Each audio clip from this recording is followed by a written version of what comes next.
الحمد لله رب العالمين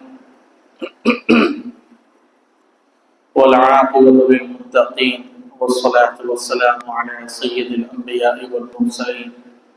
وعلى آله وأصحابه أجمعين أما بعد قال الله تبارك وتعالى في القرآن المجيد والفرقان الحميد أعوذ بالله من الشيطان الرجيم بسم الله الرحمن الرحيم هن لباس لكم وأنتم لباس لهم وقال تعالى الرجال قوامون على النساء صدق الله العظيم وصدق رسوله النبي الكريم ونحن على ذلك من الشاهدين والشاكرين والحمد لله رب العالمين قال النبي صلى الله عليه وسلم خيركم خيركم لأهله وأنا خير لأهله صدق الله العظيم أو كما قال عليه الصلاة والسلام. محترم سامعین اکرام، اللہ تبارک و تعالی نے دنیا کا سب سے پہلا رشتہ، سب سے پہلا تعلق جو قائم کیا وہ میاں اور بیوی کا رشتہ.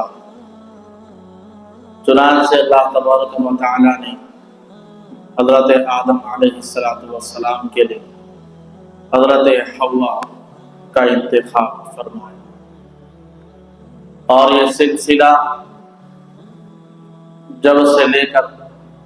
قیامت تک کے لیے چلتا رہے گا. اور یہ رشتہ بہت ہی نازک رشتہ ہے، یہ رشتہ بہت ہی قیمتی رشتہ ہے، جس کے لیے اللہ تبارک و تعالی نے قرآن میں بے شمار آیتیں نازل فرمائی ہیں تاکہ میاں بیوی کے رشتے کو قائم رکھ سکے، اس کو صحیح کر سکے. روزانہ مغرب کے وقت شیطان کچہری لگاتا ہے اور اپنا حلقہ لگاتا ہے، اور اس کے جو چیلے ہوتے ہیں وہ روزانہ آ کر شیطان کے سردار ابلیس سے کہتے ہیں کہ آج وہ کن کن کاموں کو انجام دیے. چنانچہ ہر شیطان الگ الگ باتیں بتاتا ہے. کوئی کہتا ہے کہ میں نے ایک بندے سے چوری کرائی، کوئی کہتا ہے کہ میں نے ایک کو سود میں ملوث کر دیا، کوئی کہتا ہے کہ میں نے دو مسلمانوں میں لڑائی لگا دی. اسی طرح سے کئی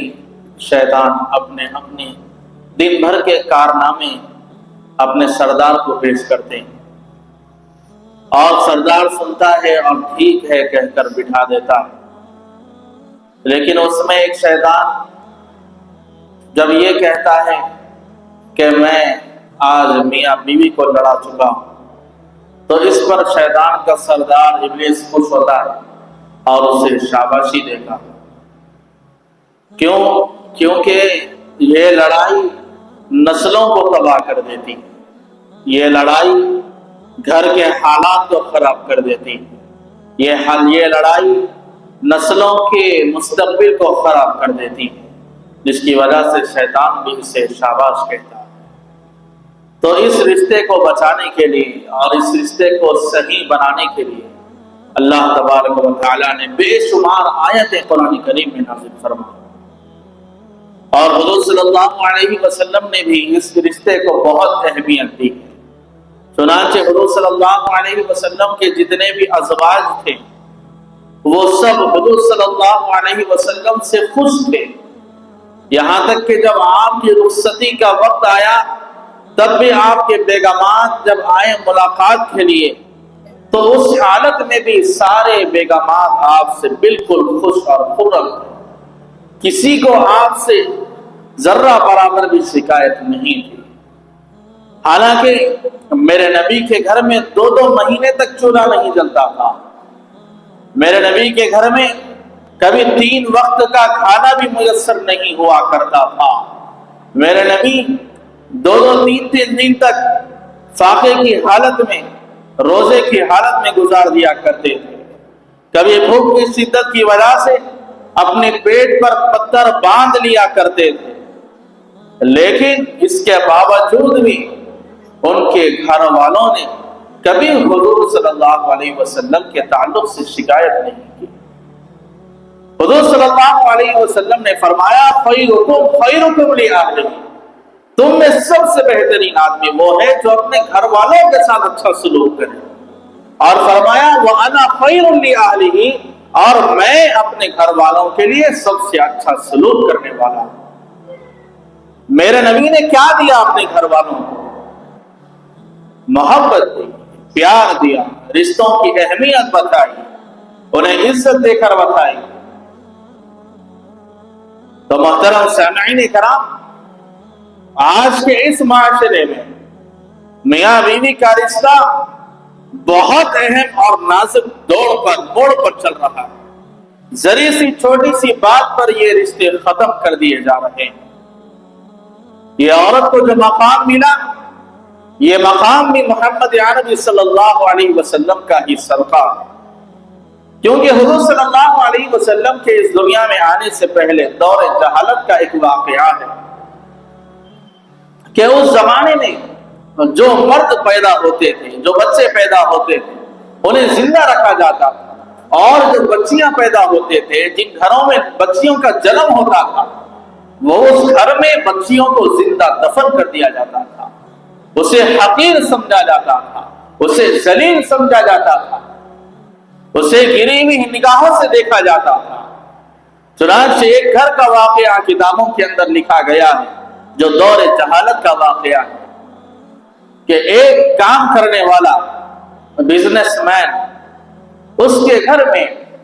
اس کی اہلیہ حاملہ ہوئی، اور چند مہینے گزرے تھے کہ اسے اس کے کام سے جانا پڑا۔ تو اس نے فرمایا کہ میں جا رہا ہوں، اگر اپنے گھر بچہ پیدا ہوتا ہے تو اسے زندہ رکھنا، اگر لڑکی پیدا ہوتی ہے تو اسے زندہ زمین میں دفنا دینا۔ یہ حکم کر کر وہ چلا جاتا ہے، لیکن اللہ کی کرنی ایسی ہوئی کہ اللہ تبارک و تعالی نے اس کے گھر میں لڑکی پیدا فرمائی۔ اب چونکہ شوہر کا حکم تھا کہ لڑکی اگر پیدا ہوگی تو اسے زندہ زمین میں دفنا دینا، لیکن جب وہ بچی پیدا ہوئی تو وہ اتنی حسین اور خوبصورت تھی کہ اس کے ماں کا دل یہ گوارا نہ کیا کہ اسے زندہ زمین میں دفنا دیا جائے۔ چنانچہ اس نے اپنے شوہر کی بات کو بازو رکھا اور اس بچی کو پرورش دلانے کا ارادہ کر لیا۔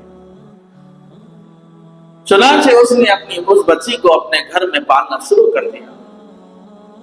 اور وہ بچی اتنی خوبصورت اور حسین تھی کہ ماں کا دل کبھی اس بات پہ گوارا نہ ہوا کہ وہ اس بچی کو زندہ زمین میں دفنا دے۔ پھر اس نے ارادہ کیا کہ اگر میرا شوہر آئے گا اور وہ مجھ سے پوچھے گا کہ یہ بچی کون ہے، تو میں اس سے کہہ دوں گی کہ یہ ہمارے پڑوس کی بچی ہے۔ اس نے یہ ارادہ کر لیا، اور اسی ارادے کے ساتھ وہ اسے پالتی رہی۔ لیکن ایک دن اچانک اس کا شوہر گھر آتا ہے۔ جیسے ہی وہ گھر آتا ہے تو اس کے آنگن میں ایک خوبصورت لڑکی ہے جو کھیل رہی ہے۔ اس کی نظر اس معصوم سی بچی پر پڑی تو اسے بھی اس کو دیکھ کر پیار آیا، اور اس نے اس سے پوچھا اپنی اہلیہ سے کہ ہمارے آنگن میں جو بچی کھیل رہی ہے یہ کون ہے؟ تو اس نے فرمایا کہ یہ پڑوس کی بچی ہے، ہمارے گھر کھیلنے آئی ہے۔ چنانچہ اس نے اس بچی کو بلایا۔ باپ اپنی بچی کو اپنے گود میں بٹھاتا ہے، اسے پیار کرتا ہے، اس سے عشق کرتا ہے، اس سے لاڈ کرتا ہے، اور اس بچی کی ماں یہ منظر دیکھ رہی ہے اور اسے دل میں خوشی ہو رہی ہے کہ میرے شوہر کے دل میں اس کی بچی کے لیے محبت ہے۔ چنانچہ اس نے اس موقع کو غنیمت جانا اور سوچا کہ چلو ان کا موڈ اچھا دکھ رہا، یہ خوش ہے اس بچی سے، انہیں اصلیت کا پتہ دیتے ہیں۔ چنانچہ انہوں نے فرمایا کہ جو بچی تمہارے گود میں بیٹھی ہے یہ پڑوسن کی نہیں ہے بلکہ یہ آپ ہی کی بچی ہے۔ جیسے ہی اس نے یہ کہا کہ یہ بچی پڑوس کی نہیں ہے بلکہ آپ کی ہے، اس شخص کی جو محبت تھی وہ نفرت میں بدل گئی۔ جو لاڑ اور پیار کر رہا تھا اب وہ اسے نفرت کی نگاہ سے دیکھنے لگا اور فوراً اپنی بیوی سے کہنے لگا کہ میں اسے لے جاؤں گا اور اسے زندہ زمین میں دفن کر دوں گا۔ چنانچہ وہ اپنے معصوم بچے کو اپنے گھر سے لے جاتا ہے اور جا کر ایک گڑھا کھودتا ہے، اور گڑھا کھودتے کھودتے اسے پسینہ آتا ہے، وہ غبار اس کے کپڑوں میں لگتا ہے۔ معصوم سی بچی ہے، اسے اس شخص سے پیار ہے، باپ سے پیار ہے۔ وہ اپنے ننھے ننھے ہاتھوں سے باپ کا پسینہ پوچھ رہی ہے